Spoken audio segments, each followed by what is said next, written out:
Good morning to all of you.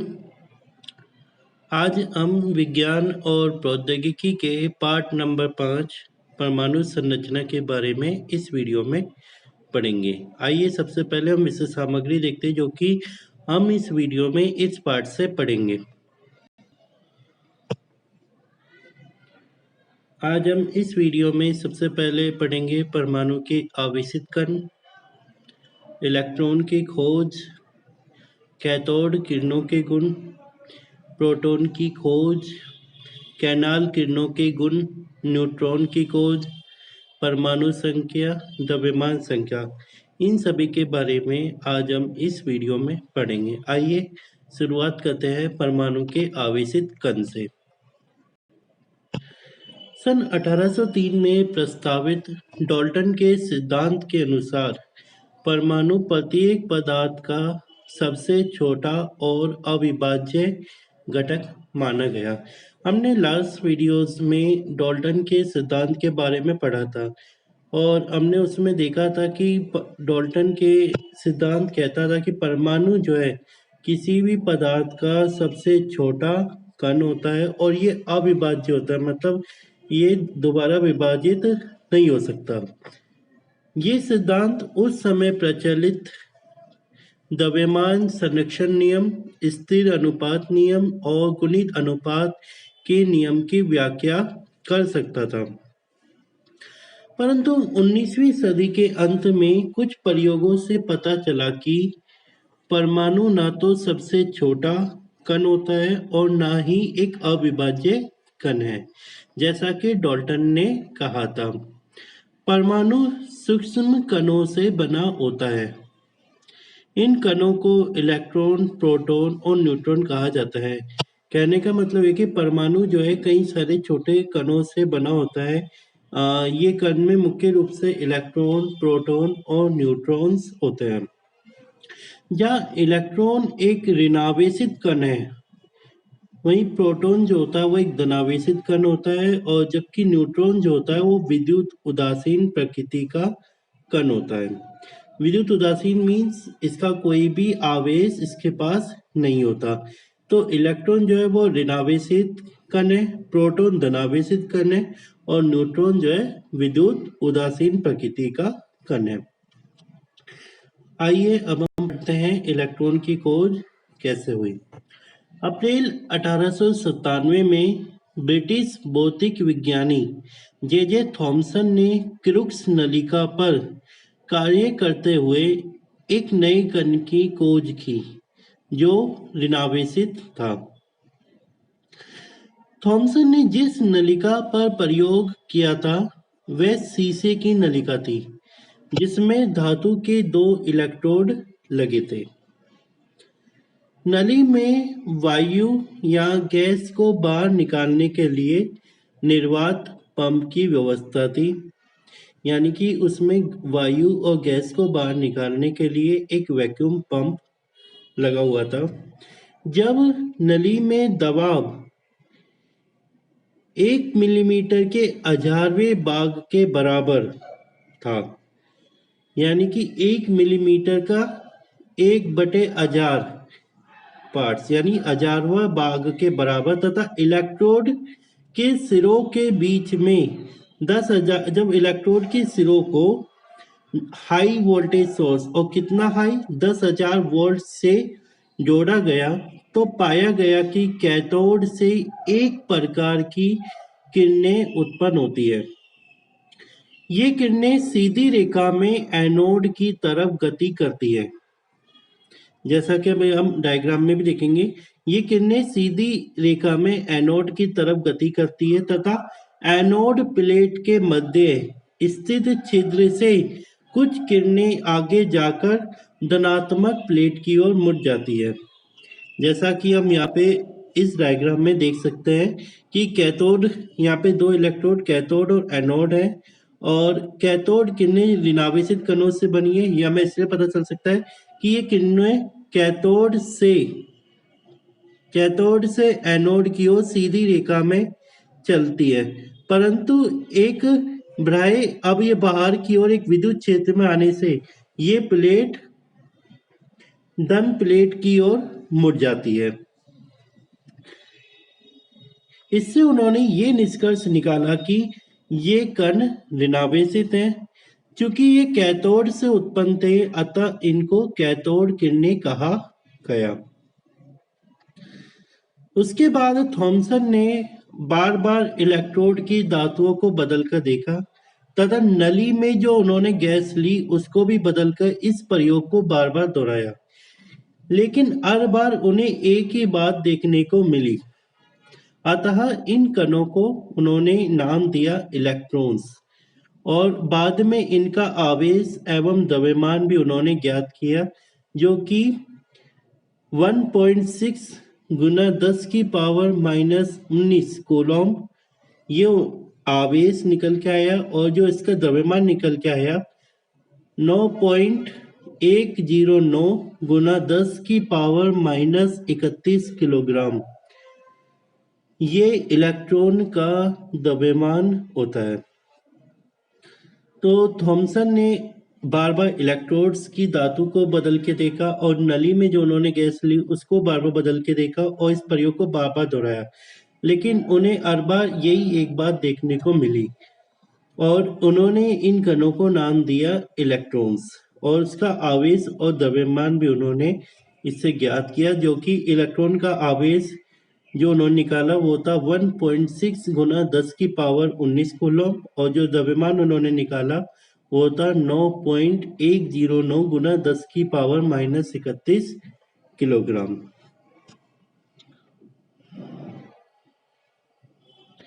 अब हम देखेंगे कैथोड किरणों के क्या क्या गुण होते हैं। पहला, कैथोड किरणों को केवल गैस का प्रयोग करके पैदा किया जा सकता है। कैथोड किरणों को केवल हम गैस का प्रयोग करके ही पैदा कर सकते हैं। कैथोड किरणों के उत्पादन में विभव का स्रोत प्रेरण कुंडली होता है, जो कम विभव के सेल से बहुत उच्च विभव प्रदान करता है। ये पारंपरिक प्रेरण के सिद्धांत पर कार्य करता है। कैथोड किरणें अदृश्य होती है और सीधी रेखाओं में चलती है, मतलब ये दिखाई नहीं देती और ये सीधी रेखाओं में चलती है। कैथोड किरणें ऋणात्मक होती हैं, इसलिए ये कैथोड से एनोड की तरफ गमन करती हैं। ये इलेक्ट्रॉन्स की बनी होती हैं और अपनी सतह के लंबवत यानी परपेंडिकुलर निकलती है। कैथोड किरणों का वेग प्रकाश के वेग का 1/10 गुना होता है, यानी जो प्रकाश का वेग है, हम सभी जानते हैं प्रकाश का वेग होता है 3 गुना 10 की पावर 8 मीटर पर सेकंड, तो उसका ये 1/10 होता है। ये किरण विद्युत एवं चुंबकीय क्षेत्र में विक्षेपित होती है। ये कुछ गुण हैं कैथोड किरणों के। आइए अब हम देखते हैं कि प्रोटॉन्स की खोज कैसे हुई। प्रोटॉन की खोज गोल्डस्टीन ने सन 1886 में एक प्रयोग के दौरान की। गोल्डस्टीन ने विसर्जन नलिका में छिद्र युक्त कैथोड का प्रयोग कर ये सिद्ध किया कि नलिका में कैथोड किरणों के अतिरिक्त एक अन्य प्रकार की किरण भी उपस्थित रहती है, जो कैथोड के छिद्रों से बाहर निकल जाती है और धन विद्युत युक्त होती है। ये किरणें एनोड से कैथोड की ओर चलती है, इसलिए इनको एनोड किरणें कहा जाता है। ये कण कैथोड के छिद्रों को पार करके आगे निकल जाते हैं। जो गोल्डस्टीन थे उन्होंने इन किरणों को कैनाल किरण का नाम दिया। इन्हें धनात्मक किरणें भी कहा जाता है। 1886 में गोल्डस्टीन ने एक प्रयोग किया जिसके दौरान ये प्रोटॉन के बारे में पता चला। गोल्डस्टीन ने विसर्जन नलिका में एक छिद्र युक्त छेद वाले कैथोड का प्रयोग करके उन्होंने ये सिद्ध किया कि नलिका में कैथोड किरणों के अतिरिक्त कुछ और अन्य प्रकार की किरणें भी उपस्थित होती हैं। जो कि कैथोड के छिद्रों से बाहर निकल जाती है और धन विद्युत युक्त होती है, मतलब धनात्मक होती है। ये किरणें एनोड से कैथोड की ओर चलती है। क्योंकि ये एनोड से कैथोड की ओर चलती है, इसलिए इन्हें एनोड किरणें भी कहा जाता है। ये कण क्या होता है, कैथोड के छिद्रों को पार करके आगे निकल जाता है। गोल्डस्टीन ने इन किरणों को कैनाल किरणें कहा और इन्हें धनात्मक किरणें भी कहा जाता है। परंतु यदि विसर्जन नलिका में हाइड्रोजन गैस भरी हो तो प्राप्त एनोड किरणों में उपस्थित कणों को प्रोटॉन नाम दिया जाएगा। एक प्रोटॉन में धनावेश इलेक्ट्रॉन के ऋण आवेश के तुल्य होता है। इसके बाद उन्होंने कहा यदि विसर्जन नलिका में हाइड्रोजन गैस हो तो जो एनोड किरणों में उपस्थित कण होगा वो प्रोटॉन होगा। एक प्रोटॉन में धनावेश जो होता है वो इलेक्ट्रॉन के ऋण आवेश के बराबर होता है तथा इनका भार हाइड्रोजन के परमाणु के लगभग बराबर होता है। बाद में सन 1911 में रदरफोर्ड ने सोने की पतली पन्नी पर गोल्ड फॉइल पर अल्फा कणों की बौछार से भी प्रोटॉन प्राप्त किए और ये सिद्ध किया कि सभी तत्वों के परमाणुओं में प्रोटॉन उपस्थित होते हैं। प्रोटॉन का द्रव्यमान 1.0073 एटॉमिक मास यूनिट होता है, एमयू होता है, अर्थात प्रोटॉन इकाई धन आवेश यूनिट पॉजिटिव चार्ज युक्त कण है। मतलब ये एक धनावेशित कण है जिसका भार हाइड्रोजन के परमाणु भार के बराबर होता है।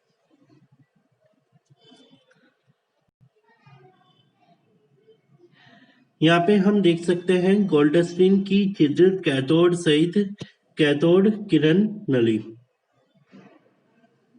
जिसमें यहाँ पे एनोड है, ये धनात्मक किरणें निकल रही हैं और यहाँ पे ये छिद्रित कैथोड है और यहाँ पे जो गैस है वो कम दाब पे है और इन दोनों इलेक्ट्रोड्स को यानी कैथोड और एनोड को एक हाई वोल्टेज सोर्स से जोड़ा गया है।